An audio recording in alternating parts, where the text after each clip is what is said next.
I'd give this recording a proper number. But it's gotten so bad, I've lost track. Ever since that last round of Ethereum exposure inoculations, my memory's been going shit.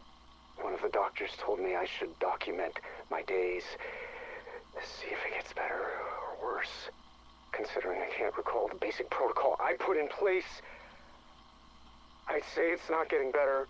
I've always had a steel trap memory. Now something falls out of my head every day like it was never there. It's fucking scary. Most recently, the damn lock code of Nathan's containment unit's been slipping my mind. Poor fucking kid. Fuck this place. And fuck her. I got a reminder system for all 3 digits. I see them every day on my normal rounds, so it shouldn't raise suspicion. We've got tons of dangerous shit in here. If I crack up, I'm done. Worse people are gonna get hurt. I can't sleep. I'm scared. I'm gonna wake up and not know who the hell I am. I need my transfer request approved now. Being here is like putting my brain in a paper shredder. Dr. Armudi, Terminus Island personal log. Our site is now running entirely on an Ethereum-powered reactor. I must give credit to Duffer for his interrogation prowess. For 3 years he worked on Strauss. Combined with constant surveillance, we finally cracked him. He revealed the benefit of growing crystalline organisms to harness their biogalvanic energy. Once we had that, R&D was able to move very fast. The maturation pods practically built themselves. Naturally, Edward is over the moon with the prototypes I sent, not to mention he no longer has to pay our power bill. This secures our status as Janus's premier research facility. Granted, that was never in question. There are murmurs I might transfer to the director's site. Obviously, working alongside Edward would be ideal. More budget and resources, most certainly better food. The dimwits plaguing my payroll who believe it's haunted would love for me to go and never return. However, Edward casts a long shadow. Here I rule. There I would serve. I'm willing to maintain the status quo for now. Perhaps with a new chef. As of today, I've been at Janus for 4 months. I'm amazed I know what day it is. It's work to keep yourself together around here. Everything is so hush-hush. Almost all of us are afraid to talk about what we're doing, so we end up not talking at all. That's how she wants it. Modi's brilliant, but her chokehold on this island is suffocating. My current theory is our end result will be renewable energy via organic material, which is exciting. That would be worth all of this isolation. However, I was walking by the shipment bay today and bumped into one of the crates. It fell and cracked open. Body bags spilled out. Lots of them. I don't think we have that many people on the island. Of course, I don't have full access, so who knows. I guess I shouldn't pry, considering the volatile state of my little side project. Wouldn't want higher-ups sticking their noses in that. And yes, I still don't know who I work for. My pay stubs tell me nothing. Could be CDC, DOD, dumb, bored billionaire. No idea. Honestly, just thinking about it has my mind running in circles. It's a distraction. Enough dwelling. I need to focus on the resources that brought me here. Alright, February 5th, 1991. Yet another glamorous day in the life of Station Chief Althea Maxwell. If only Mom could see me now. Richtofen's inability to keep his favorite pet, Modi, in check has become an unending aggravation. She gets anything she wants. Our budget's skyrocketed, and guess whose problem that is? And the protocols she gives me? Utterly condescending. You know, this isn't my first rodeo, and she seems to feel the need to micromanage everything I do. Don't label anything. Use only serial numbers. Careless talk costs lives. Oh, blah, blah, blah. Seriously, just shoot me now. Thankfully, the cheap-ass firewalls Project Janice have in place are easy to bypass, so the station chiefs all stay in contact. I swear, it's the only thing keeping us from going insane. And every one of them has assured me multiple times they never have to put up with shit like this. Look, I know Richtofen values results over anything else, but what is she working on? And why is it so important to him? Honestly, does he even know? I mean, it's been months since he showed up for inspections. Rumor has it, people are disappearing from inside the mansion facility. I assumed our dear director might have been one of them, but nope. Their SC says she's seen him around, so I guess he's still kicking. I asked Dr. Modi if she planned on transferring there. She told me Terminus was her home, built for her by Richtofen himself. The way she said it, made my skin crawl.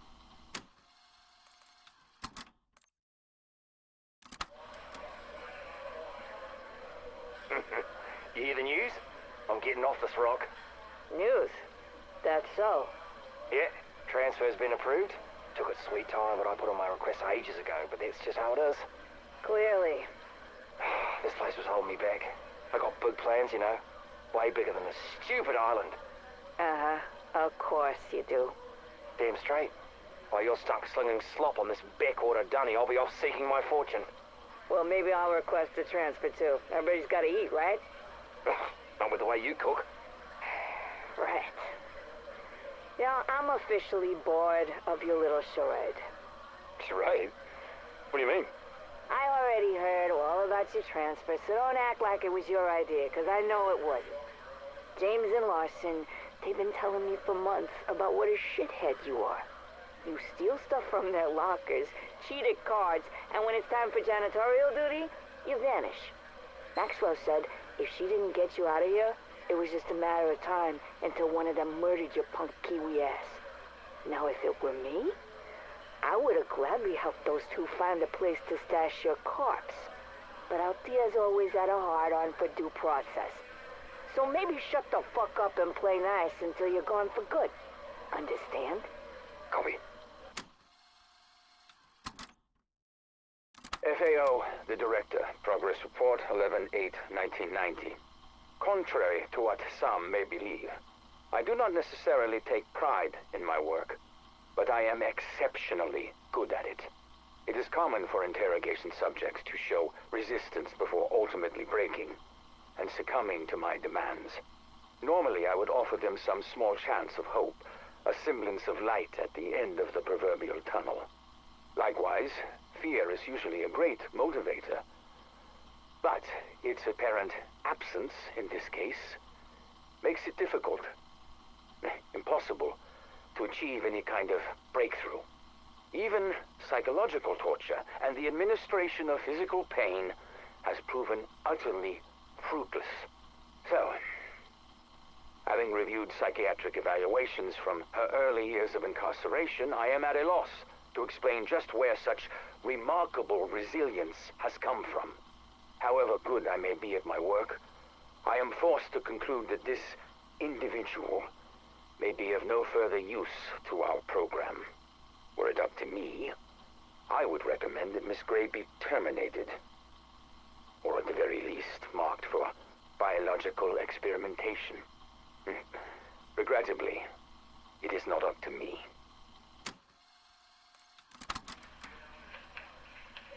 October 16th, 1989. Station Chief Althea Maxwell reporting. Inmate fatalities are not uncommon, especially during prolonged periods of interrogation, but this one stands out. I guess it's natural for subjects to attempt to comfort each other. I mean, seriously, cry me a fucking river, right?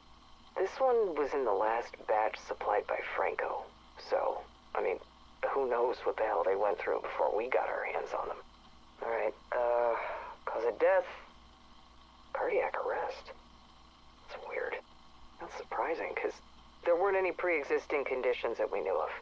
Personally, I have a feeling that this subject's death was, actually a direct result of simply hearing mention of a name. Dr. Modi. I think it'd be wise to keep a close eye, an ear, on exactly what information these subjects have been sharing since their arrival. Okay, Gary Parker, surveyor, July 12th, 1984. Preliminary site assessment and analysis for Terminus Island. Hard copy will be in the 1800 telex. Well, location. Far enough from heavily traveled shipping lines to manage visitors. Close enough to blend in. Ideal location. The place is unique. Not going to be a destination resort or bustling deepwater commercial port, that's for sure. So, how do we get it up and running? Well, here's the punch list.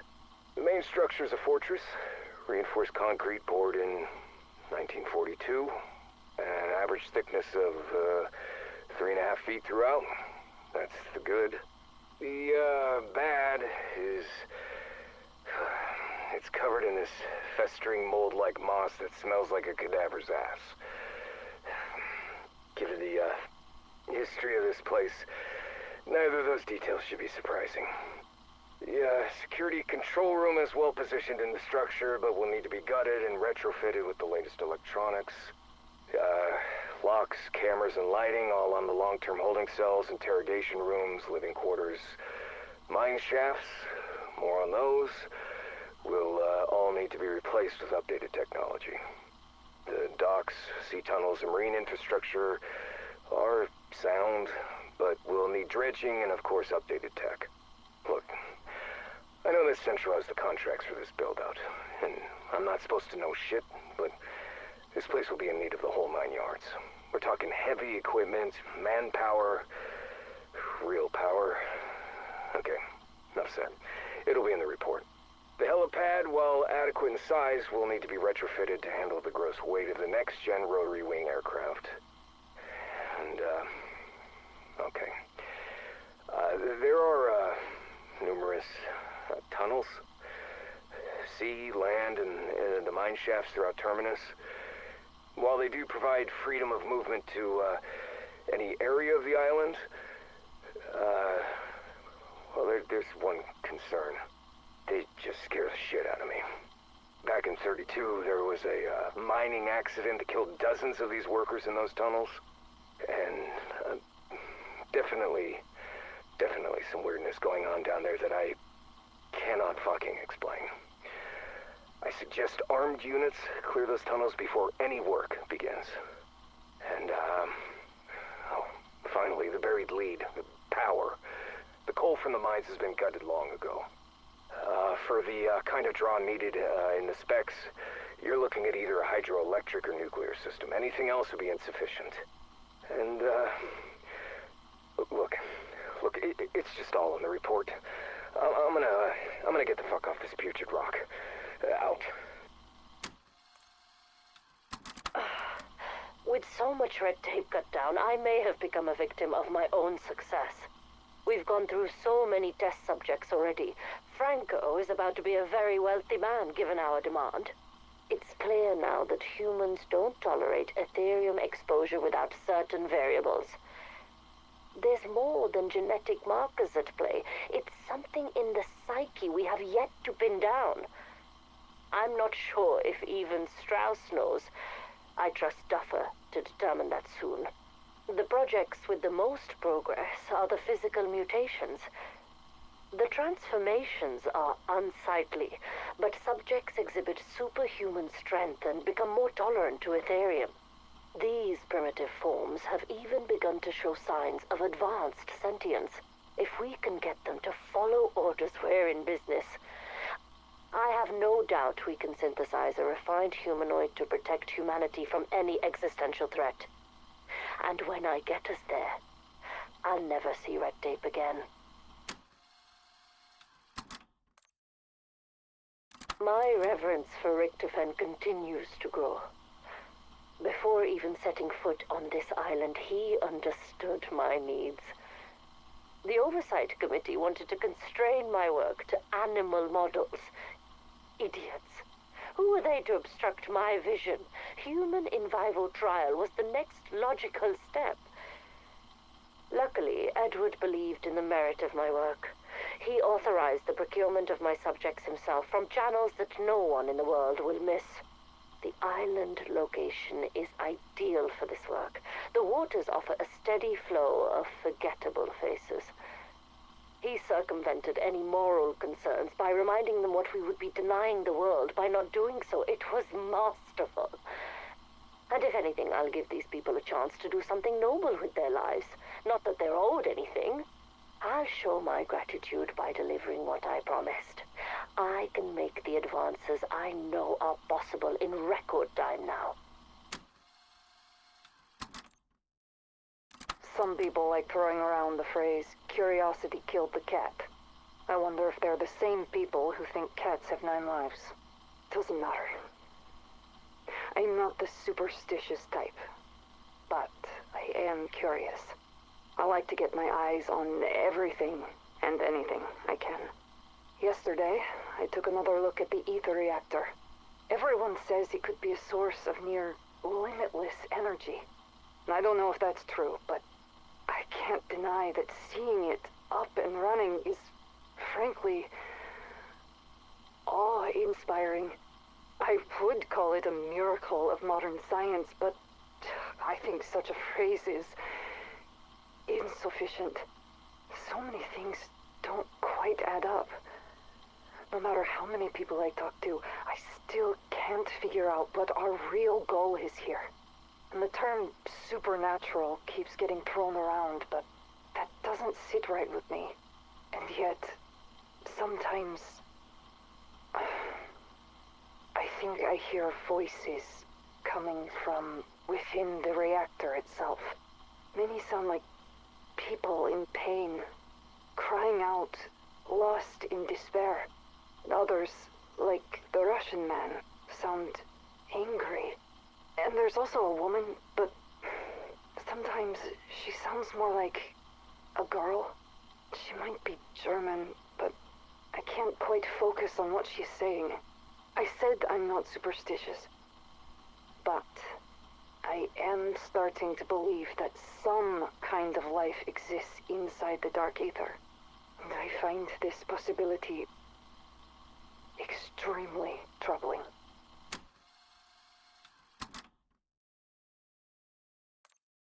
July 27th, 1990.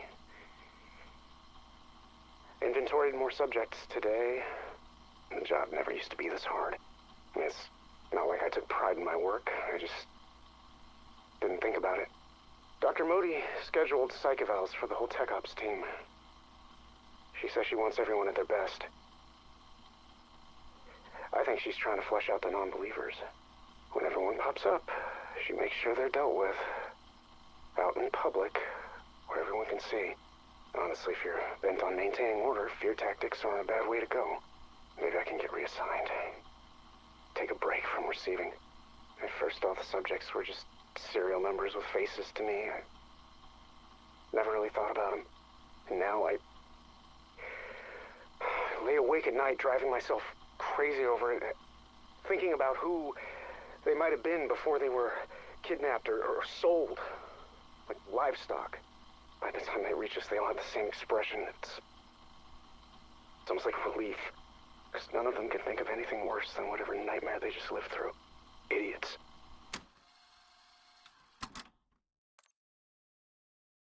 September 10th, 1990. I saw Nathan and subject holding today.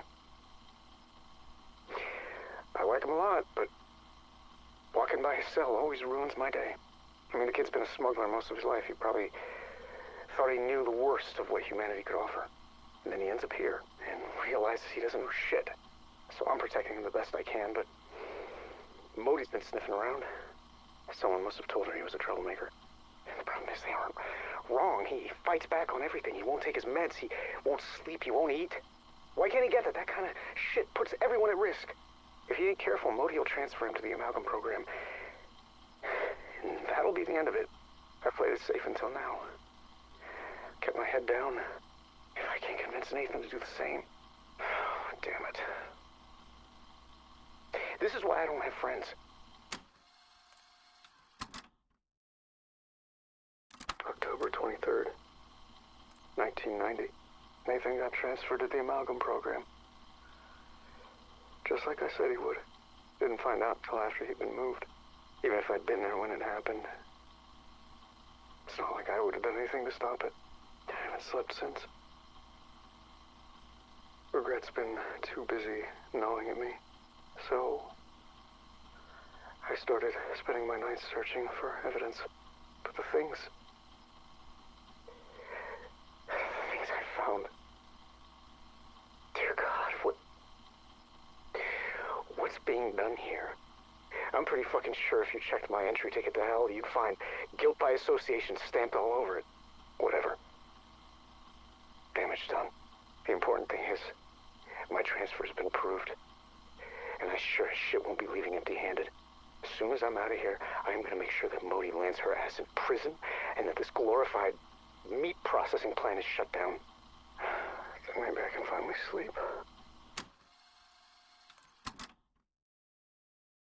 It certainly has been a whirlwind of events. Tying up the loose ends Guthrie left behind was a waste of time and resources. I'll admit I was surprised how much evidence he'd gathered before he was discovered.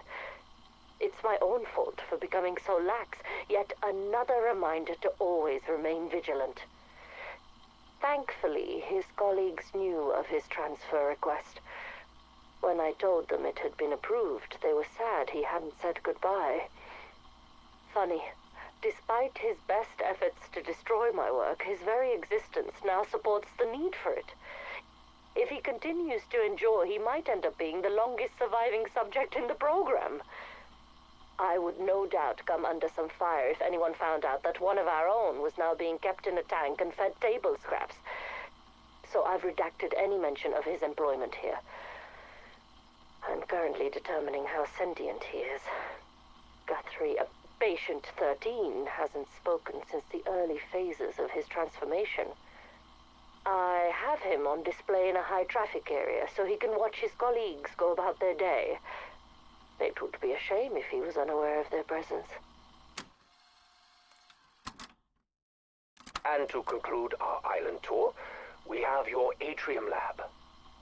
So, what do you think? It's an ideal space. Very Spartan at the moment. I assume the regulatory parties have not made their pass yet. Once they've made their structural safety recommendations, I will, of course... Dr. Modi, I would never waste your valuable time with such trivial matters. This is your island. I trust you to make it your own. Now, energy and weapons will pacify the backers, but I chose this with your biological experiments in mind.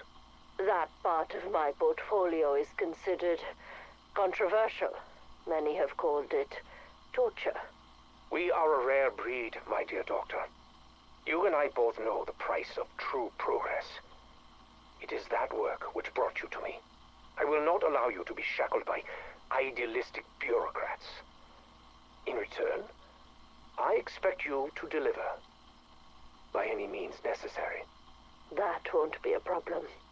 Ah, good. Then we understand each other. Welcome to your new home.